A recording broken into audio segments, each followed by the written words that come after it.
Hello dear students, welcome in my YouTube class. तो आज की क्लास में बच्चों हम इंटरेस्टिंग टाइप का एक बॉन्ड पढ़ेंगे, दैट इज़ आयनिक बॉन्ड, जो कि काफ़ी इम्पोर्टेंट है। जैसा कि प्रीवियस क्लास में हमने आपको बताया था किस तरीके से कैलकुलेट करते हैं फॉर्मल चार्ज को।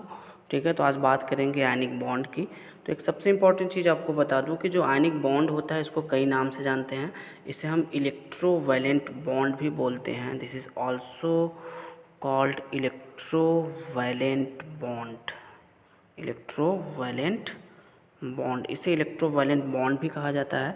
ठीक है, देखो आयनिक बॉन्ड का फॉर्मेशन कहाँ पे होता है?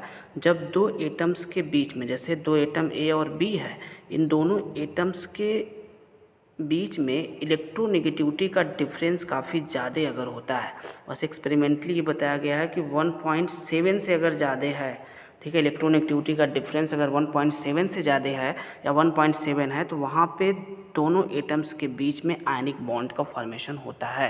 कहने का मतलब इलेक्ट्रोनेगेटिविटी का डिफरेंस अगर काफ़ी ज़्यादा है, दो एटम्स के बीच में लार्ज डिफरेंस है, तो वहाँ पे आयनिक बॉन्ड का फॉर्मेशन होता है। और वहाँ पे आयनिक बॉन्ड जब बनता है तो वहाँ पे उस कंडीशन में दोनों एटम्स अपने ऑक्टेट को कंप्लीट करने के लिए, जैसे एक एटम ए है दूसरा बी, तो अपने ऑक्टेट को कंप्लीट करने के लिए उस कंडीशन में क्या होता है कि एक एटम अपना इलेक्ट्रॉन ट्रांसफ़र करता है दूसरे को और दूसरा वाला अपना इलेक्ट्रॉन गेन करता है। मतलब एक इलेक्ट्रॉन डोनेट करता है, दूसरा क्या करता है, एक्सेप्ट करता है। तो एक एटम अपने इलेक्ट्रॉन्स को डोनेट करके ऑक्टेट को अचीव करके स्टेबल होता है, और दूसरी कंडीशन में दूसरा एटम इलेक्ट्रॉन्स को गेन करके क्या करता है, ऑक्टेट को अचीव करके स्टेबल होता है। ठीक है, अब यहाँ पे इलेक्ट्रॉन का जो ट्रांसफ़र हो रहा है from one atom to another atom, इन दोनों के बीच में एक अट्रैक्टिव फोर्स काम करने लगता है। जैसे ए एटम अगर इलेक्ट्रॉन डोनेट कर रहा है तो यहाँ पे इस पे क्या होगा, पॉजिटिव चार्ज क्रिएट होगा। ठीक है, और यहाँ पे बी पे क्या होगा, निगेटिव चार्ज क्रिएट होगा।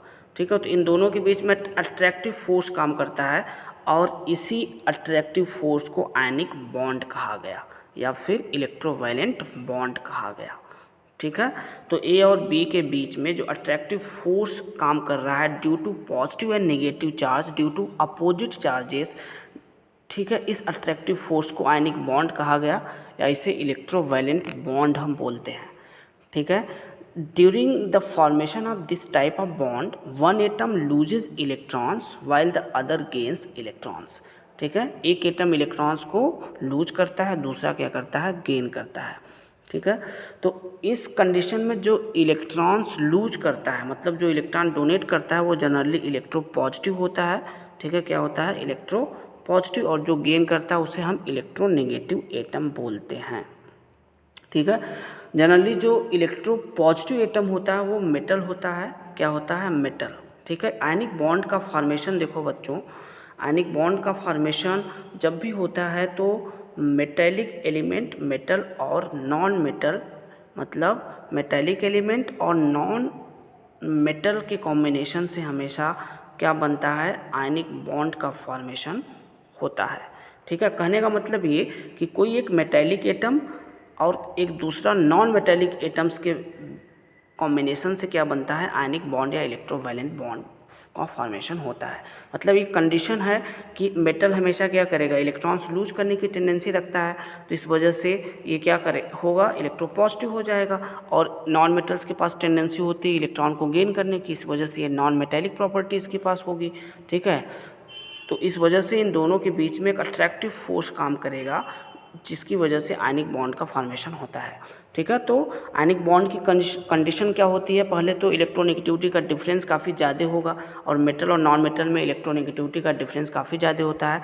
वो भी मेटल्स में कौन से मेटल्स, फर्स्ट ए ग्रुप और सेकेंड ए ग्रुप के जो एलिमेंट्स हैं, जो मेटल्स हैं वो, और नॉन मेटल्स में जनरली ग्रुप 16 और 17, मतलब ऑक्सीजन फैमिली और हैलोजन फैमिली के जो एलिमेंट्स, जो नॉन मेटल्स हैं, उनके बीच में आयनिक बॉन्ड काफ़ी स्ट्रॉन्ग काम करता है। मतलब वहाँ पे आयनिक बॉन्ड का फॉर्मेशन स्ट्रांगली होता है। ठीक है, इलेक्ट्रो बॉन्ड का फॉर्मेशन वहाँ पे स्ट्रांगली होता है। ठीक है बच्चों, तो यहाँ पे देखो, आप इस डिफिनेशन को अगर आप चाहो तो इस तरीके से बता सकते हो कि when a highly electropositive atom when the transfer of one or more electron. When the transfer की जगह आप एक वर्ड यूज कर सकते हो, when the complete transfer of one or more electrons from highly electropositive atom to the highly electronegative atom. ठीक है, in these conditions there are attractive force linked both atoms linked together by an attractive force known as ionic bond or electrovalent bond। जब कोई एक highly electropositive atom से किसी electron का complete transfer होता है, जैसे ए एटम है और बी एटम है। ए एटम क्या है, हाईली इलेक्ट्रोपॉजिटिव है, और यहाँ ये एक या एक से ज़्यादा इलेक्ट्रॉन का कंप्लीट ट्रांसफ़र होता है। ठीक है, इलेक्ट्रॉन का क्या होता है, यहाँ पे कंप्लीट ट्रांसफ़र होता है, इसलिए यहाँ पे पॉजिटिव चार्ज क्रिएट होता है। पार्शियल नहीं लगाएंगे। ठीक है, पॉजिटिव चार्ज। ठीक है, कंप्लीट ट्रांसफ़र हो रहा है ना, कंप्लीट ट्रांसफ़र होता है। This is highly electropositive atom and this is highly electronegative atom. ठीक है, तो when the complete transfer of one or more electrons from highly electropositive atom to the highly electronegative atom। अब ये highly electronegative B है, तो ये electrons को gain करेगा, तो इस पर क्या आएगा, निगेटिव चार्ज आएगा। अब इस ए और बी के बीच में जो अट्रैक्टिव फोर्स काम करेगा, ठीक है, उसे आयनिक बॉन्ड कहा जाता है। और इस तरह के अट्रैक्टिव फोर्स का एक नाम है इलेक्ट्रोस्टैटिक फोर्स ऑफ अट्रैक्शन। मतलब इलेक्ट्रोस्टैटिक फोर्स ऑफ अट्रैक्शन की वजह से ये दोनों एटम्स क्या होते हैं, बंधे होते हैं। ठीक है, बाइंड होते हैं, इन्हीं को आयनिक बॉन्ड कहा जाता है। ठीक है बच्चों, तो इसको हम एग्जांपल्स के थ्रू भी देखेंगे। अगर इसको हमें डिफाइन करना हो, ऐसे तो डेफिनेशन हमने जो बताया वो भी सही है। ठीक है, डेफिनेशंस में आप देख रहे हो, ionic bond between two atoms is the electrostatic force of attraction which holds together the ions of the combining atoms formed by complete transfer of one or more electrons from electropositive to electronegative atom। कहने का मतलब यहाँ पे जब complete transfer होगा electrons का from one atom to another, तो जो एटम इलेक्ट्रॉन ट्रांसफ़र कर रहा है, जो ए इलेक्ट्रॉन ट्रांसफ़र कर रहा है, तो ये इलेक्ट्रॉन डोनेट कर रहा है, इसलिए इसको डोनर एटम कहा जाता है। इसको क्या कहा जाता है, डोनर एटम। ठीक है, और इसने इलेक्ट्रॉन क्या किया, गेन किया, बी इलेक्ट्रॉन गेन किया, इसलिए इसको एक्सेप्टर एटम कहा जाता है। इसे क्या कहा जाता है, एक्सेप्टर एटम कहा जाता है। और इन्हीं दोनों के बीच में जो फोर्स ऑफ अट्रैक्शन होता है which hold together by ions, मतलब ये ए क्या है, पॉजिटिव आयन हो गया और बी निगेटिव आयन हो गया। ये दोनों आयंस एक अट्रैक्टिव फोर्स से होल्ड होते हैं, मतलब जुड़े होते हैं। इन्हीं अट्रैक्टिव फोर्स को क्या कहा गया, आयनिक बॉन्ड या फिर इलेक्ट्रोवैलेंट बॉन्ड। ठीक है बच्चों, तो नेक्स्ट पॉइंट में देखो, बहुत ही इंटरेस्टिंग पॉइंट है ये, इसको आप ज़रूर समझ लो। जनरली मोस्ट आयनिक कंपाउंड जो होते हैं have cations derived from metallic element. जैसा कि हमने बताया, जो कैटायंस होता है मतलब पॉजिटिवली चार्ज जो होता है वो किससे डिराइव होता है, मेटेलिक एलिमेंट से होता है, और anions from non metallic elements. ठीक है, मतलब इसमें ये बताया जा रहा है कि जो आयनिक कंपाउंड्स होते हैं, जो मैक्सिमम आयनिक कंपाउंड्स होते हैं, उनमें कैटायंस का फॉर्मेशन मेटेलिक एलिमेंट्स के थ्रू होता है और एनायंस का फॉर्मेशन नॉन मेटेलिक एलिमेंट्स के थ्रू होता है। ठीक है, मतलब मेटल और नॉन मेटल्स, इन दोनों का रोल काफ़ी इम्पोर्टेंट होता है आयनिक बॉन्ड में। लेकिन इसमें देखो एक एक्सेप्शनल केस है, जिसमें क्या बताया जा रहा है कि द अमोनियम आयन मतलब NH4+। NH4+ को क्या कहा जाता है, अमोनियम आयन कहा जाता है। ठीक है, made up to non metallic elements. देख लो ये जो कैटायनिक पार्ट है NH4+ किससे बन रहा है, दो नॉन मेटेलिक एलिमेंट्स, नाइट्रोजन और हाइड्रोजन, ये दोनों क्या है, नॉन मेटल्स हैं। तो ये एक्सेप्शन केस है। ठीक है, एक्सेप्शनल केस है कि द अमोनियम आयन जो होता है, मतलब अमोनियम आयन क्या है, कैटायन है। यहाँ पे कैटायन का फॉर्मेशन किससे हो रहा है, मेटेलिक एलिमेंट से नहीं हो रहा है, दो नॉन मेटेलिक एलिमेंट्स के थ्रू हो रहा है, जो कि ये क्या है, आपका एक एक्सेप्शन केस है, is an exception. It is form the cations of number of ionic compounds.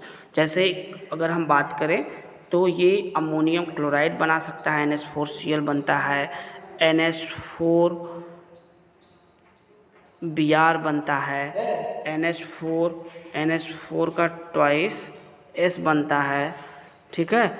इस तरीके के कंपाउंड्स का फॉर्मेशन होता है।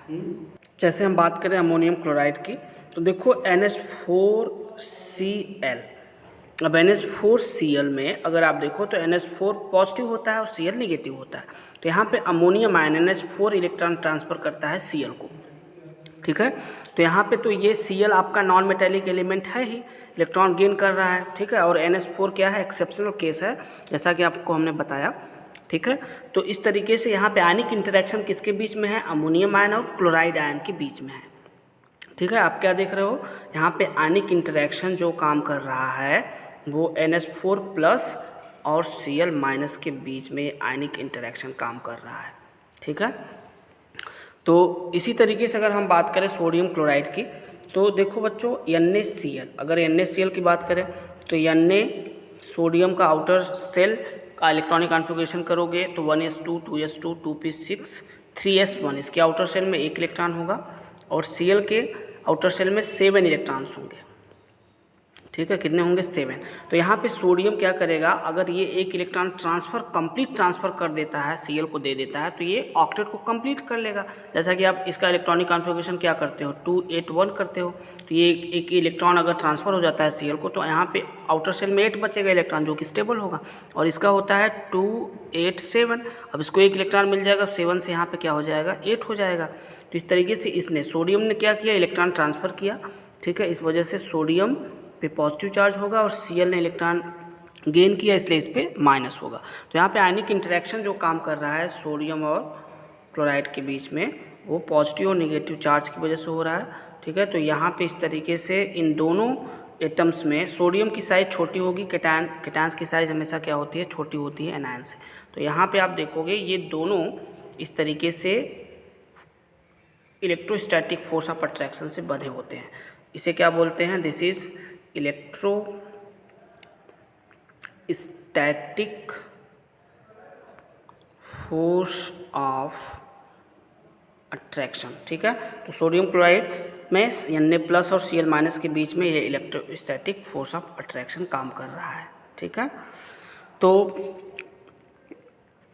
नेक्स्ट जो पॉइंट है बच्चों, देखो बहुत ही इंटरेस्टिंग है, ionic compounds in the crystalline state. जो आयनिक कंपाउंड्स होते हैं वो क्रिस्टलाइन स्टेट, मतलब जनरली जो आयनिक कंपाउंड्स होते हैं वो क्रिस्टलाइन स्टेट में 3 डायमेंशनल अरेंजमेंट होता है इसमें कैटायंस और एनायंस का, ठीक है। मतलब जितने भी आयनिक कंपाउंड्स होते हैं इनमें जो कैटायंस और एनायंस प्रेजेंट होते हैं, ये कैटायंस और एनायंस का 3 डायमेंशनल अरेंजमेंट होता है। और ये सभी कैसे these are held together by the coulombic interaction energies, या कोलम्बिक इंटरेक्शन एनर्जीज के थ्रू क्या होते हैं, बधे होते हैं कैटायंस और anions in the case of 3 dimensional arrangement of in the 3 dimensional structure, ठीक है। तो आयनिक कंपाउंड्स का जो स्ट्रक्चर होता है वो क्या होता है, 3 डायमेंशनल 3D स्ट्रक्चर होता है, ठीक है।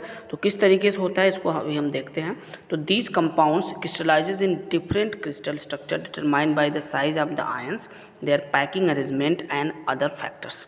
तो ये आयनिक कंपाउंड्स का जो क्रिस्टलाइन स्ट्रक्चर होता है, जैसे सोडियम क्लोराइड की अगर हम बात करें तो ये क्या है, एक आयनिक कंपाउंड है।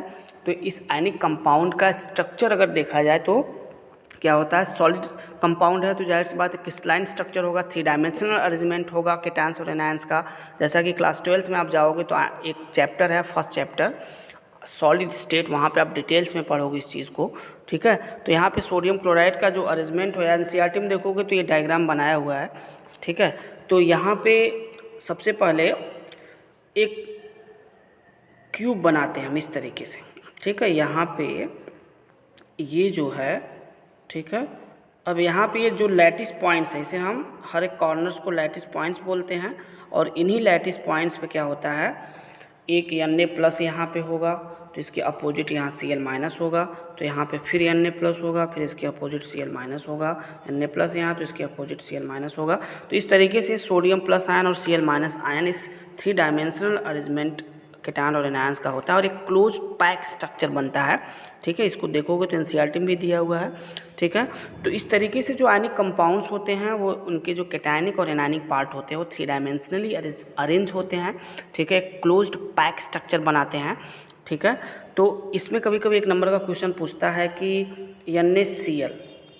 NaCl में जनरली होता क्या है कि Na+ जो होता है वो 6Cl- आयन से सराउंडेड होता है। मतलब एक Na+ 6Cl- आयन से सराउंडेड होता है और आपका एक Cl- जो होता है वो 6Na+ से सराउंडेड होता है। ठीक है, उसको नोट कर लेंगे। तो इस वजह से NaCl में सोडियम का कोऑर्डिनेशन नंबर आप पढ़ोगे आगे। ठीक है, क्लास 12th में। तो कोऑर्डिनेशन नंबर कितना होता है? 6 होता है। इसलिए होता है कोऑर्डिनेशन नंबर 6, सोडियम का 6 इसलिए होता है क्योंकि एक सोडियम आयन जो होता है वो कितने Cl- से सराउंडेड होता है? 6Cl- से सराउंडेड होता है।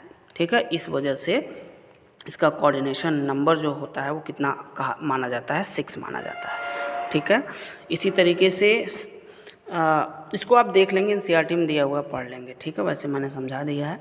ठीक है, तो जो नेक्स्ट पॉइंट है बच्चों देखो वो है कुछ एग्जांपल्स, आयनिक कंपाउंड्स की कुछ एग्जांपल्स की मैं बात करता हूँ। जैसा कि एक एग्जांपल मैं ले रहा हूँ formation of magnesium sulphide, MgS का फॉर्मेशन किस तरीके से होता है। तो यहाँ पे देखो सबसे पहले हम मैग्नीशियम का इलेक्ट्रॉनिक कॉन्फ़िगरेशन अगर करेंगे तो क्या होगा? 1s2 एटॉमिक नंबर 12 होता है, 1s2 2s2 2p6 and 3s2।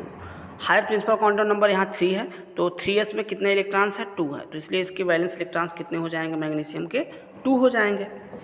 अब इस तरीके से सल्फर का इलेक्ट्रॉनिक कॉन्फ़िगरेशन आप करेंगे तो एटॉमिक नंबर 16 होता है, configuration 1s2 2s2 2p6 3s2 के बाद 3p4 होगा। अब देखो लास्ट दो सब सेल्स की प्रिंसिपल क्वांटम नंबर की वैल्यू सेम है, 3 इसका भी है और 3 इसका भी है, तो दोनों के इलेक्ट्रॉन्स को हम प्लस कर देंगे, वैलेंस इलेक्ट्रॉन तभी हमें पता चलेगा। 3s में 2 इलेक्ट्रॉन है, 3p में 4 है, तो 2 + 4 कितना हो जाएगा? 6 हो जाएगा। इस तरीके से सल्फर का वैलेंस इलेक्ट्रॉन 6 हो जाएगा। अब यहाँ पे हम क्या करेंगे, इस तरीके से मैग्नीशियम के दोनों इलेक्ट्रॉन्स को हमने क्रॉस के फॉर्म में दिखा दिया और सल्फर के वैलेंस इलेक्ट्रॉन्स को डॉट के फॉर्म में ऐसे दिखा दिया। अब ये मैग्नीशियम अपना एक इलेक्ट्रॉन यहाँ से ट्रांसफ़र करेगा कम्प्लीटली सल्फ़र को, और ये नीचे वाला जो क्रॉस इलेक्ट्रॉन है ये भी क्या होगा? सल्फ़र को ही ट्रांसफ़र करेगा। उस कंडीशन में जब ये दोनों इलेक्ट्रॉन्स ट्रांसफ़र करेगा तो मैग्नीशियम कितने इलेक्ट्रॉन ट्रांसफ़र कर रहा है? 2 कर रहा है, इसलिए मैग्नीशियम पे डाई पॉजिटिव मतलब 2+ चार्ज होगा। और सल्फ़र कितने इलेक्ट्रॉन्स गेन कर रहा है? 2 कर रहा है, इसलिए सल्फ़र पे कितने होंगे? 2- चार्ज होंगे। ठीक है, तो इस तरीके से ये मैग्नीशियम सल्फाइड का फॉर्मेशन होता है और इन्हीं पॉजिटिव और नेगेटिव आयंस के बीच में यहाँ पे क्या होता है? आयनिक इंटरेक्शन काम करता है और यहीं पे आयनिक बॉन्ड या इलेक्ट्रोवायलेंट बॉन्ड का फॉर्मेशन होता है। तो यहाँ पे मैग्नीशियम आपका क्या होगा? डोनर एटम होगा और सल्फर आपका क्या होगा? एक्सेप्टर एटम होगा। नेक्स्ट एग्जाम्पल है बच्चों formation of aluminium chloride. Aluminium chloride का भी फॉर्मेशन हम इसी तरीके से दिखाएंगे। एल्युमिनियम का आप निकालोगे इलेक्ट्रॉनिक कॉन्फ़िगरेशन आप कर लेंगे तो आप देखेंगे कि एल्युमिनियम का वैलेंस इलेक्ट्रॉन आपको 3 दिखाई देगा। ठीक है, अब देखो Cl कितना है? 3 है ना, तो आप Cl इस तरीके से 3 बना लो। ठीक है, और हर एक Cl के वैलेंस इलेक्ट्रॉन कितने होते हैं? 7 होते हैं, तो ये 7 डॉट स्ट्रक्चर आप दिखा देंगे इस तरीके से। ठीक है, इस तरीके से। अब एक इलेक्ट्रॉन ये वाला Cl ले लेगा और एक इलेक्ट्रॉन ये वाला Cl ले लेगा, ट्रांसफ़र हो जाएगा, और एल्युमिनियम का तीसरा इलेक्ट्रॉन इस Cl पे ट्रांसफ़र हो जाएगा। मतलब एल्युमिनियम के तीनों इलेक्ट्रॉन्स एक इलेक्ट्रॉन्स हर एक Cl के पास जाएगा और इस वजह से एल्युमिनियम पे 3 पॉजिटिव चार्ज क्रिएट होगा, जबकि Cl पे 3 नेगेटिव Cl पे एक ही नेगेटिव चार्ज होगा, लेकिन ये Cl का होल थ्राइस हो जाएगा। ऐसे आप लिखेंगे। ठीक है, कैसे रिप्रेजेंट करेंगे? Al पे 3+ चार्ज और Cl- लिखने के बाद इसको आप ब्रैकेट में होल थ्राइस कर देंगे। ठीक है, तो इस तरीके से यहाँ पे इस पॉजिटिव और इस नेगेटिव आयन के बीच में इलेक्ट्रोवैलेंट बॉन्ड का फॉर्मेशन होता है। ठीक है, तो this is the formation of aluminium chloride. एक बात ध्यान देना, Cl पे एक ही नेगेटिव चार्ज होगा, ऐसा नहीं कि आप Cl पे 3 नेगेटिव चार्ज बना देंगे, दिस इज़ रॉन्ग। ठीक है, तो Al पे 3+ चार्ज और Cl- का होल थ्राइस कर देंगे, क्योंकि Cl कितना है? 3 है ना, इसलिए होल थ्राइस करेंगे। अब देखो बच्चों, एक सबसे इम्पॉर्टेंट चीज़ आपको मैं बता दूं कि कभी कभी पूछता है, ठीक है, फॉर्मेशन ऑफ अमोनियम क्लोराइड। ठीक है, अमोनियम क्लोराइड तो हमने बता दिया। अमोनियम क्लोराइड में आप अगर देखोगे तो यहाँ पे जो आयनिक बॉन्ड का फॉर्मेशन हो रहा है वो अमोनियम आयन और Cl माइनस आयन के बीच में हो रहा है। लेकिन आगे की क्लास में आपको हम बताएंगे कि अमोनियम क्लोराइड में तीनों तरह के बॉन्ड्स पाए जाते हैं, मतलब आयनिक बॉन्ड भी इसमें होता है। ठीक है, इसमें कोवलेंट बॉन्ड आपने पढ़ लिया है, कोवलेंट बॉन्ड भी होता है, और एक तीसरा टाइप का बॉन्ड होता है कोऑर्डिनेट बॉन्ड, जो आगे की क्लास में हम पढ़ाएंगे आपको, कोऑर्डिनेट बॉन्ड। ठीक है, तो ये एक ऐसा कंपाउंड है जिसमें आयनिक बॉन्ड भी होता है, कोवलेंट बॉन्ड भी होता है और कोऑर्डिनेट बॉन्ड भी पाया जाता है। तो एक नंबर के क्वेश्चंस में ये पूछा जाता है। ठीक है, तो अमोनियम क्लोराइड में तीनों तरह के बॉन्ड्स पाए जाते हैं। तो कैसे इसको रिप्रेजेंट हम करेंगे, इसको हम जब कोऑर्डिनेट बॉन्ड बता लेंगे आपको तो वहाँ से क्लियर हो पाएगा। ठीक है बच्चों, तो आज की क्लास के लिए इतना ही, इस क्लास के लिए। तो नेक्स्ट क्लास में हम आपको बताएंगे कोऑर्डिनेट बॉन्ड के बारे में। ओके बच्चों, okay, have a good day, thank you.